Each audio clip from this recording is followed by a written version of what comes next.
hop early in the World Star Hip Hop days. And that was kind of the beginning of it launching some shit for me. And we ended up having to take the video down because in the video, I have a famous line where I say, they call the 10-minute freestyle, but I said, if my PO asks, I hang drywall. Well, the shit went viral enough. My PO was like, yo, you can't be like making a mockery of this shit on the internet. Like, you gotta take this shit down. So when I got off probation, we put it back up. So I think the most recent upload's still like 8 years old. And it ended up doing a few million views. And it was off to the races from there, man. We just started chasing the YouTube thing, you know? That's what it was like for everybody. I remember those days where if you had like 20,000 downloads, fucking, you were like number 8 on YouTube. I'll never forget being like number 3 and going, oh shit, I'm gonna get a boat pretty soon. I never got a boat. Yeah. Who gives a fuck if you're number 3 and number 1? But I remember those days. Like, people would stop me on those Joey Karate videos were fucking. Listen, man, I was in Chicago. I'd gotten fucked up the night before. I had to get on a plane, a Southwest flight from Midway to LAX. I'm in the air, and I'm like, I got to figure something out with my fucking life. And I used to go to Taekwondo on Sunset Boulevard next to El Compadre. And across from the Guitar Center. Right there, there's right next to the Sunset Grill, which Don Henley sang about. Right across the street is a Muda Kwan Taekwondo place on Sunset. I was bored one day. I went in there. I had studied that style in Colorado. So when I moved to do comedy, I saw it. I'm like, oh, my God, you have this in L.A.? And the guy's like, yeah, come on. It took me about 2 or 3, 4 years to go in there. I finally went in, and every time I would be in there, I was 400 pounds, Jelly. So every time I had the gi on, you know, I'd be doing the forms and shit. People would just be walking by, like, you know, like minding their own business. And all of a sudden they would just look into karate school, and I'd see them go, what the fuck is that? And they would call the whole family over, and they would just stare at me doing these moves with the fucking, you know, with my fucking chubby body and the green belt and shit. So I was coming back, and I just said, you know what? I'm going to make a fucking video today, a Joey Karate video. I'd never done it before. As soon as I landed, I called my buddy from Burbank Airport, and he goes, I'll meet you in 30 minutes at the house. I got home, took a shower. Boom. We did our first Joey Karate video, and it was fucking insane. It was really insane back then. Like, if you were a kid out of college, you know how the kids come out, they go to college, they want to be a doctor, but then when they're in college, they see, for, you know, they're in frats and shit, and they all watch Saturday Night Live. So then they get the entertainment bug, and they fucking shoot videos and shit. Dog, I remember being in meetings at networks with these other young kids, and all of us getting deals to fucking shoot videos. That's how crazy it was back then. It was the real farm league. YouTube was really a farm team. If you made it on YouTube, oh shit, you were gonna fucking. And hey, we did those Joey Karates until they died, and now people beg me to do them again, but it's over. It's time to move on, cocksuckers. You don't go back. Yeah, it's like people tell me all the time, do the 10-minute freestyle again. I'm like, listen, man, I'll never have that much to say that fast again. I had been sitting in a fucking 6x8 cell for 2 years. I had a lot of raps in my head. You know, I was like, it's fucking, you know, I had been entertaining the place every Friday for fucking 100 weeks. I was ready to let it all loose, you know? You would entertain people in jail? Would you rap and shit and fuck around? Yeah, man. We would we'd do freestyle Fridays, and they would have this utility room, right? And I would I'd walk into the utility room with my spork, because they give you a plastic spork when you first walked in. Like, instead of giving you silverware every day, you got a spork when you came. It's like part of your shit. You know, it's like, you keep this motherfucker. This is your way to eat. It's the only fork. If you use it, you cuff it, right? You know? So I'd go in there with my spork, and I would, the utility room had a microwave or whatever. Everything's plexiglass. And I'd go beat on the plexiglass window. Man, Uncle Joey, this one I knew I was on to something, right? I'd go, and I'd do it I'd do it the third time. The third time I'd go,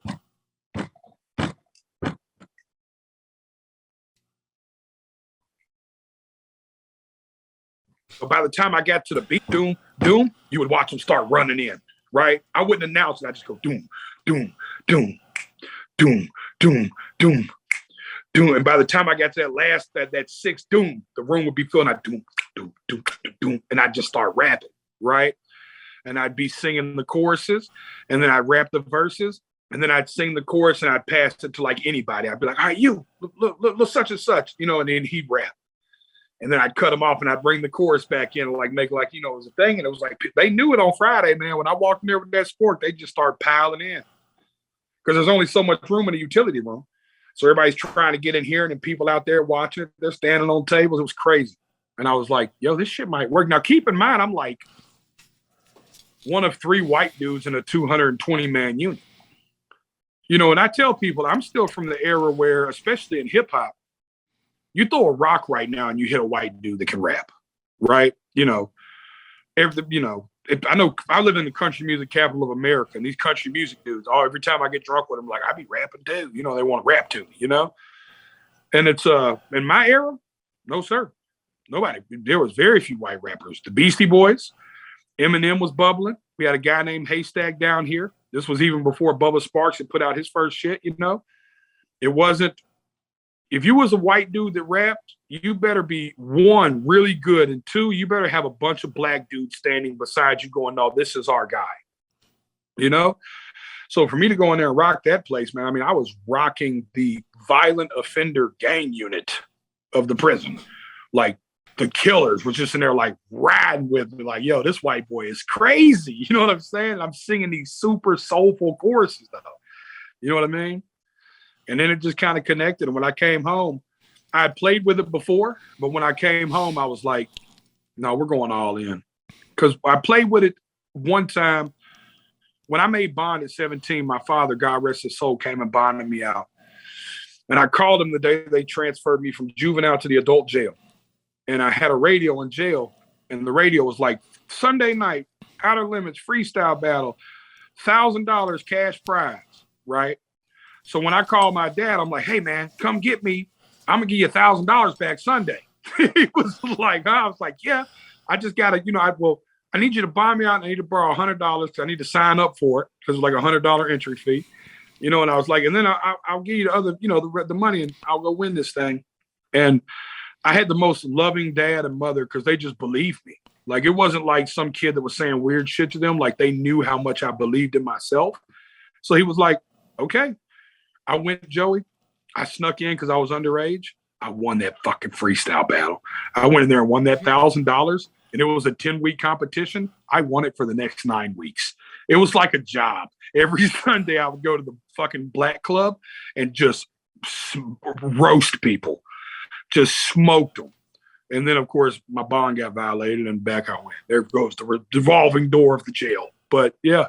So, I mean, I knew I was always into it. It just started working. It's so funny how, now that I think about it, listening to your story about jail and my story, man, that's a great way to fucking develop as a performer. Because you always got a fucking audience. You know what I'm saying? They ain't got nothing else to do. You can either sit in your room or come listen to my fucking stinky jokes until they get better. And even with music, I'll go in there with a ukulele. I'll play a fucking ukulele for some of those brothers. By the time they get out, they'll all be listening to Don Ho. I don't give a fuck. Because it's the truth. You're always going to have 8 people to watch it. They're bored as shit. You can only watch so much fucking Bobby Flay and so much fucking America's Most Wanted. So, food for thought for all you young performers out there. Think big. Think jail first. Your story will be a lot fucking better, like ours. Did you develop the comedy routine in there a little bit? Did you start getting into storytelling in there?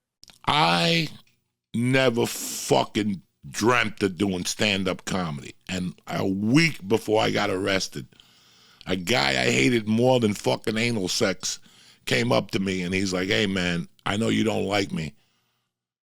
He goes, do you know what I did before I came to work here? And I have no fucking idea. I just didn't like the guy. And he goes, I was in entertainment in Vegas. I hired comedians and musicians. And he goes, I'm not blowing smoke up your ass. You'd be a great comedian. I'm like, get the fuck away from me. Like, I was still young, stupid. Like, get the fuck away from me, you know? And then I kind of thought about it, and I got arrested. Then I came out on bail, and I was just trying to get my life together. There was no stand-up fucking comedy, you know. And then when I got sentenced, it took about a month to go to a destination, like to go to the prison that you go to, diagnostic, and then the prison. They find the prison for you. They sent me to a fucking camp, like a work camp, you know, and they did little activities. And on Thursday nights, they had movie night. They would play like PT 109. They never played a movie you wanted to see. They were all black and white movies and shit. And the projector would always break. And when the projector would break, the fucking guys would go, Cuba, go up there and talk shit. Because I worked in the kitchen in the jail, which is the best job in the jail. It was me and 13 brothers. I had a guy, Etchy, that all he wanted to do was work on his freezes, because he says if he's in jail for too long, the freeze won't sound, you know, like when he'd go, freeze! So he'd come in the kitchen and go, freeze! I tell him when to say it, and all the fucking prisoners would hit the floor and shit. It was fucking tremendous. I would tell the prisoners with the food sucked. When they would come on the line, there was a few of my friends, and I would just yell out, don't do it! Don't do it! And they knew to run back to their room and get an apple and a bag of chips. So I was building like a personality in the kitchen, like just being me, fucking around. I didn't want to be a stand-up. And when the projector would break, they go, Cuba, get up there and talk about people. There was one black dude in the kitchen that nobody really liked. Even the black dudes didn't like him. He was like one of those orange brothers with freckles and shit. And they used to fucking pay me to go off on him. And the guy, listen, the guy was tougher than death. He was in there for murder. But thank God the guy had a sense of humor. He was bored as shit. You know what I'm saying? Because when you make somebody laugh in prison, it means a little more. Like, people have no idea. Especially when they came up to me and said, Doug, why are you always so happy? People don't like people in prison that are happy. Yeah. And I'm like, well, they're going to have to suck my dick, because this is who I am. What do you want me to sit here and walk around with a mean face all fucking day, you know? And it was like 8 Thursdays in a row I went up.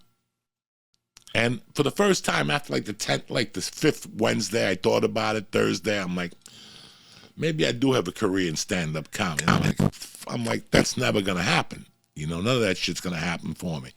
And it wasn't until the librarian, who was in there for killing his wife, and the mailman. He came home from work and he found the mailman fucking his wife. So he killed the wife, then he blasted the mailman, which made it a federal case. Tremendous. So,